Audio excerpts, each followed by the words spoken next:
எல்லோருக்கும் பெருவாரியான வாழ்த்துகள். உலக தாய்மொழி தின நல்வாழ்த்துகள். இன்னைக்கு காலையில நந்தவனம் சந்திரசேகர் திருச்சியில உலக தாய்மொழி தினத்தை கொண்டாடினாரு. ஒரு 10 பேருக்கு தமிழ் மாமணி விருது அப்படின்னு சொல்லி விருது கொடுத்தாரு. அது 10 வருடமா தொடர்ந்து நடத்திட்டு இருக்காரு.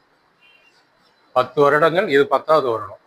அதுல புதுக்கோட்டையை சேர்ந்த பீர் முகமது, விழுப்புரத்தை சேர்ந்த அன்பாதவன், அப்புறம் கூடல் தாரிக் எப்படின்னு சொல்லிட்டு என்னுடைய நண்பர்கள் இருந்ததுனால அந்த நிகழ்ச்சியில கட்டாயம், ஏன்னா நண்பர்கள் விருது பெற்றாலோ பரிசு பெற்றாலோ அதில் கலந்து கொண்டு அவர்களை கைகுலுக்கி வாழ்த்து தெரிவிப்பது என் தலையாய கடமையாக நான் கொண்டிருக்கிறேன்.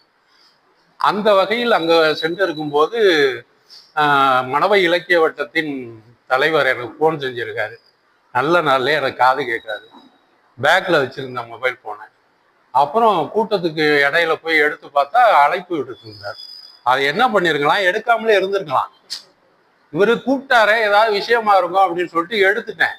எடுத்த உடனே முதல் கோரிக்கை அவர் என்ன சொன்னார்னா, இன்னைக்கு கூட்டத்துக்கு தலைமை நீங்க தான்னாரு. கூட்டத்துக்கு தலைமை சரி, நான் கலந்துக்குன்னா 10,000 ரூபாய் பணம் கொடுக்கணுங்க அப்படின்னேன். அதுக்கு என்ன வாங்கிக்கங்க அப்படின்னாரு. இப்ப அந்த கிடைக்கும்ன்ற உறுதியோட தான் நான் வந்திருக்கேன். 10,001 ரூபாய அவர் கொடுப்பாருன்னு நம்பிக்கை இருக்கு எனக்கு. எப்படி கொடுத்துருவாரு? தோழர் மாறன் புருவங்களை உயர்த்தி சிரிக்கிறாரு. உங்க நம்பிக்கை கடவுள் நம்பிக்கை போல அப்படின்ற மாதிரி இருக்கட்டும். உலக தாய்மொழி தினம் அப்படிங்கிறது வங்கதேசத்துல உருவானது. விடுதலை பெற்று பாகிஸ்தான் உருவாகி உருது, வங்காளம் அப்படிங்கிற 2 வித்தியாச மொழி தீவிரம் இருந்த போது பாகிஸ்தான்காரங்க என்ன பண்ணாங்க, எல்லாம் இஸ்லாமியர்கள் தான். பாகிஸ்தான்காரங்க நீ உருது தான் கத்துக்கணும்னு அந்த மொழி திணிப்பை பண்ணும்போது இந்த வங்காள பிரிவா இருந்த அவங்க வங்காளம் தான் பேசுவோம் அப்படின்னு ரொம்ப தீவிரமா இருந்தாங்க. அதற்கான போராட்டங்கள் 1948 ஆரம்பித்து 2 பேரில் ஆரம்பித்து பல்கலைக்கழக மாணவர்கள் என்று 4 பேர் பலியானார்கள். அதன் பிறகு தீவிரப்பட்டு பாகிஸ்தான் அரசு ஒடுக்குமுறைகள்லாம் பண்ணி அது மொழியை மையப்படுத்தி எந்த போராட்டம் நடந்தாலும் எந்த தேசத்துல நடந்தாலும் அது வெற்றியை தான் தேடித்தோம். உதாரணமா நம்ம தமிழ்நாட்டிலையும் சொல்லிக்கலாம். அதை நான் பின்னாடி வர்றேன்.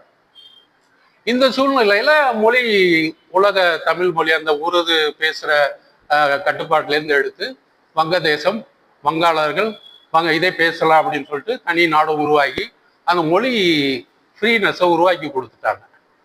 அதன் பிறகு இது அங்கிருந்த அறிஞர் ஒருத்தர், அவர் பேரு ரஃபீக்குல் இஸ்லாம் அப்படின்னு சொல்லி அவர் ஒருத்தர். அவர் 1998 நம்மளுடைய அமைப்புக்கு ஐநா சபை அல்லது யுனெஸ்கோ நிறுவனத்துக்கு ஒரு பரிந்துரை பண்றார். உலக தாய்மொழி தினமா எங்களுடைய இந்த தேதி அறிவிக்கணும், நாங்க போராட்டம் செய்த பிப்ரவரி 21 நீங்க அறிவிக்கணும் அப்படின்னு அவர் பரிந்துரை கேட்கிறாரு. அது யுனெஸ்கோ 1 வருடம் ஆலோசனைகளுக்கு பிறகு 1999 பரிசீலனை பண்ணி அறிவிக்குது.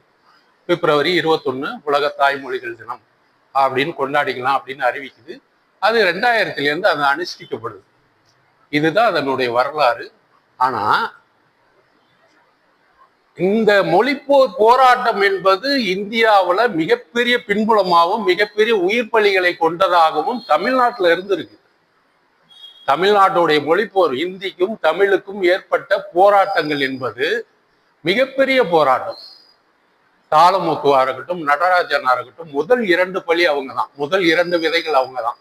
68 அவங்க இறந்த போது அது தொடர்ந்து 30 வருடங்கள் அந்த மொழிப்போர் நடந்து இந்தி எதிர்ப்பு தீவிரமாகி 100 கல்லூரி மாணவர்களா இருக்கட்டும், பள்ளி மாணவர்களா இருக்கட்டும், மொழிப்போருக்காக போராடிய 100 பேர் பலியானாங்க. இது மிகப்பெரிய வரலாறு. வங்கதேசத்தை விட மிகப்பெரிய வரலாறு நம்மளுடைய வரலாறு. நம்ம எப்பொழுதுமே நம்மளுடைய அருமையை தெரியாதவங்க. 4 பேர் பலிகளை நான் கணக்குல சொல்லல. அங்க 4 பேர் தான் பலியாயிருக்காங்க, அங்க 102 பேர் பலியாயிருக்காங்கன்ற கணக்கு சொல்லல. ஆனா நெடும் போராட்டம், தீவிர போராட்டம். நம்ம தான் முந்தி இருக்கணும். இந்த ஜனவரி 28 மொழிப்போர் தியாகிகள் தினம்னு நம்ம அனுஷ்டிக்கிறோம். அந்த தினத்தை உலக தமிழ் மொழி தினம் அப்படின்னு சொல்லிட்டு நாள்னு சொல்லி, தாய்மொழி நாள்னு சொல்லி நம்ம யுனெஸ்கோவுக்கு அப்ளை பண்ணி அதை நம்ம ஈட்டி இருக்கணும். அந்த பெருமையை நம்ம ஈட்டி இருக்கணும். எப்பொழுதும் போல தமிழர்கள் கோட்டை விடுவார்கள், கோட்டை விட்டோம். இருந்தாலும் இந்த உலக தமிழ் மொழி, உலக தாய்மொழி தினத்தன்று இப்படி ஒரு வாய்ப்பை தந்தமைக்காக நன்றி கூறி இந்த தலைமை உரையை நிறைவு செய்கிறேன். நன்றி, வணக்கம்.